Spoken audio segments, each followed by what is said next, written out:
So you're making a film right now and the beat is just about to drop, but you don't have any fast shots to fit the scene. Well, lucky for you, if you have a drone, then I will be teaching you how to get shots like these.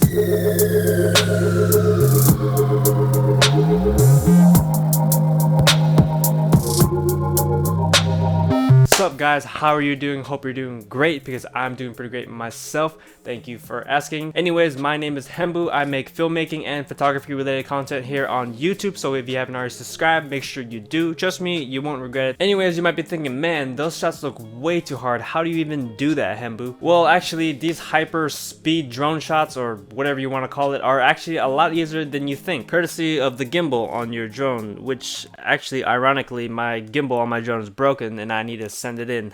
Terrible times.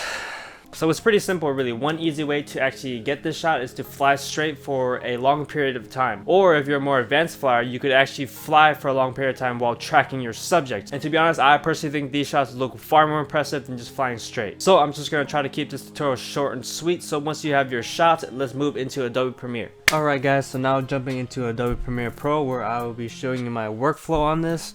So as you can see right here where I have my shot right here, I actually tried to track that little cross right there while I flew in a complete 360 motion. Now of course I didn't fly around it perfectly without it, losing track for a couple seconds or so, but that's okay. I'll show you how you can fix that. But for the most part, you want to fly as smooth as you can and track it as best as you can. The first thing I like to do is actually, well, I'll bump up the speed. So the speed is obviously going to be pretty high up. So right now it's at the normal speed 100%. I'm just gonna make this around like 7,000, see how that looks. Alright, so that seems a little too fast. Alright, so right now I'm rendering it and I've set it to 4,000% speed from this original speed. And first thing you want to do is to figure out what certain speed you want it at. Obviously you don't want it too slow or too fast, figure out where you want to have it.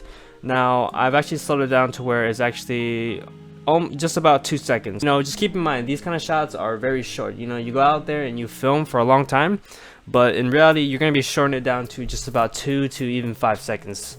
So just always keep that in mind. And as you can see, it's not that smooth at all and it's pretty jittery, but I'll show you how you can fix that. So the first thing you want to do is actually go into right click and then click speed and duration. Now go into time interpolation and click frame blending.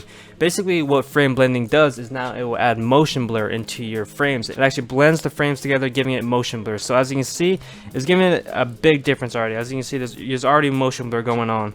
Now I'll show you what it looks like with the motion blur. Alright, so here it is with the frame blending. As you can see, there's definitely motion blur in there now, but it's still pretty shaky because I didn't really fly it as smooth as possible. So what you're going to want to do next is add warp stabilization. And this could have a very profound effect on these kind of shots because it just makes it a lot more smoother. But how you add warp stabilizer is that first you're going to need to nest this. So hit right click again and click nest. And the reason why that is because you can't use speed and warp stabilizer effect on the same clip. But you can easily bypass that just by nesting your sequence. So I'm just going to drag warp stabilizer into this clip and just let it analyze. Alright, so now this is what it looks like with warp stabilizer. So it's obviously a lot more smoother, but it still looks a little weird. It's kind of jello-like, and I think there's just too much warp stabilizer in there. So you can actually go into the warp stabilizer setting and actually lower it, and that's actually what I normally do. So right now it's at 50% smoothness. I'm just gonna drop this down to even 10% smoothness is all I really need. So as you can see, it's zoomed out way less, and it looks a lot more cleaner than it did before. And after that, I would actually add my custom color grading. So let's actually go into creative, and I'll import my LUTs. I'm going to use Blue Ocean for this one. Gonna go over here, and then obviously I'm going to adjust it to my current sense. I'm going to make it a little more warm. I'm going to go into the shadows and bump this up a little more to the orange to make it a little more warmer. Punch in some contrast right there. Lower those darks. Add some saturation in there. More purple in there, and I think that's looking pretty good. Let me render that one more time and I will show you the finished project. And this is just that easy. So there you have it, pretty simple, right? I know you guys had a bunch of questions on how I shot this and then edited it, and here it is. It's actually a lot simpler than you think, right? The only hard part that I can see about this is filming it, because you're going to be flying for a long period of time while tracking your subject. you're obviously gonna need something pretty big, and obviously you're gonna need to do a really good job at tracking it. But if you're just gonna be flying in a straight line and then speeding it up, then that's a piece of cake, and you guys can do that easily. Everything was actually color graded with my custom LUTs, so if you are interested in my custom LUTs, link down below to them. And also do not forget to subscribe, guys, you won't regret it. And I think that's it, guys. Thank you so much for watching, and I hope you enjoyed that little tutorial. I will see you in my next video. Peace!